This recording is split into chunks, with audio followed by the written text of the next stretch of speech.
The sun rose gently over the sleepy town of Maple Ridge, where morning mist still clung to the fields and the streets echoed with little more than bird songs. Life moved slowly here, and that's just how Grandpa Joe liked it. 78. Joe Whitaker had retired from his life as a train engineer and settled in a cozy house at the edge of town. His days were simple, tending to his garden, feeding the birds, and walking into town for his morning coffee. But there was something, or rather, someone who brought a spark to Joe's daily routine. Shadow. Shadow was a retired K-9 German Shepherd, strong and regal with a coat as black as midnight and eyes that scanned every inch of his surroundings. He had once served with Officer Linda Perez of the Maple Ridge Police Department. For years, the duo had taken down drug dealers, tracked missing persons, and even helped evacuate buildings during disasters. But Shadow's time in service ended when his hip began to show signs of arthritis. He was honorably discharged and given to Joe, a longtime volunteer at the department who had lost his wife and needed a companion. They were an odd pair, the gruff, silver-haired man and the silent, ever-alert K-9. But their bond was unbreakable. Where Joe went, Shadow followed. They understood each other without words. It was a Tuesday morning when it began, subtle, almost too quiet. Joe had just poured kibble into Shadow's bowl and was buttering toast when the dog froze by the front door, ears twitching. He let out a soft growl. "What is it, boy?" Joe asked, glancing outside. The street looked normal. Kids waiting for the school bus. Mrs. Holbrook walking her poodle.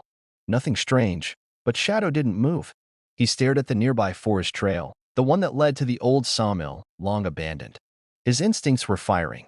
Joe opened the door, expecting Shadow to relax. Instead, the dog bolted down the steps and toward the woods. "Hey, Shadow," Joe called, panic rising. Joe grabbed his coat, slipped into his boots, and followed.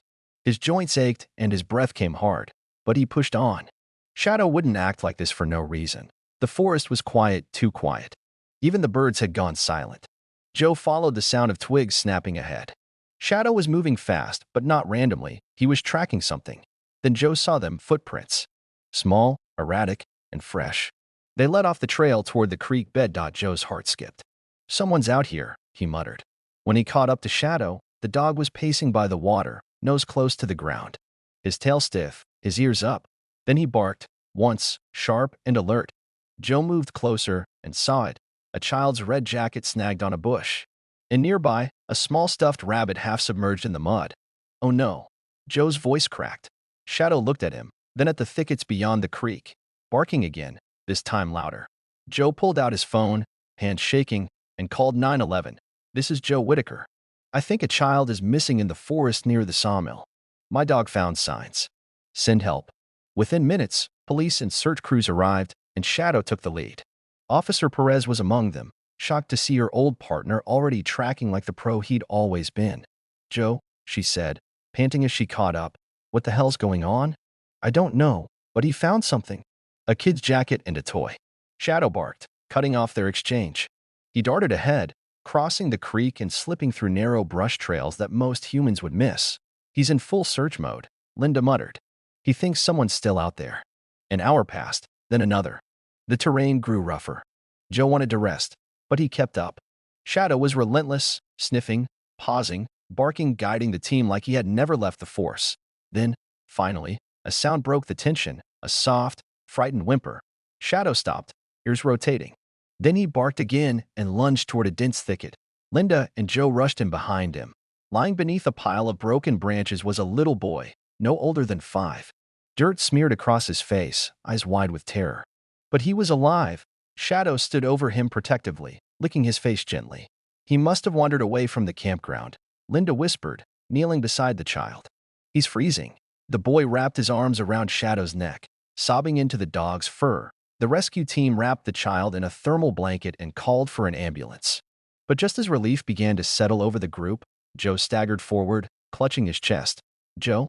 Linda caught him before he fell. "Joe, talk to me." I don't feel so good," he murmured, face pale. Shadow whined and licked Joe's hand. "We need a med team now." Linda yelled. The paramedics were still half a mile out. The terrain was rough and slow. Joe's pulse weakened. His breaths came shallow. Shadow barked and ran toward the path, circling back as if calling for someone to hurry. Then he did something unexpected. He ran off, full speed, toward the road. Shadow had done this before, when seconds mattered. He charged through the woods, retracing their steps with terrifying precision. He burst onto the dirt road just as the paramedics were arriving in their ATV. The dog jumped in front of the vehicle, barking frantically. What the? The driver slammed the brakes. That's the K-9, one medic said. Follow him. Without hesitation, they turned off-road, trusting the dog to guide them. Shadow sprinted through the brush, weaving past trees like he was back on duty. Minutes later, they reached Joe's collapsed form and the worried rescue crew. The medics got to work, stabilizing him quickly. You brought the cavalry, boy, Linda whispered, hugging Shadow tightly. Joe spent 3 days in the hospital. A mild heart attack, the doctors said. Could have been worse if Shadow hadn't acted. Word of the dog's heroics spread through town. Retired K-9 rescues lost child and grandpa made the local news. Kids left treats at Joe's doorstep. Someone made Shadow a medal from an old sheriff badge. Joe recovered slowly, and Shadow stayed at his side the entire time, refusing to leave the hospital room. Weeks passed. Joe was back home, walking slower, but still with his best friend by his side. Shadow never strayed far now, always watching point one evening. As the sun dipped below the trees and the air cooled, Joe looked down at his companion. You saved that boy's life, Shadow, he said. And you saved mine too. Shadow looked up, eyes warm, tail wagging once. They sat on the porch, side by side, two old souls who had seen enough danger to last a lifetime, but who had each other still. And in that quiet moment, as fireflies blinked in the twilight and the town settled into sleep, Joe whispered, You're not just a dog. You're my guardian.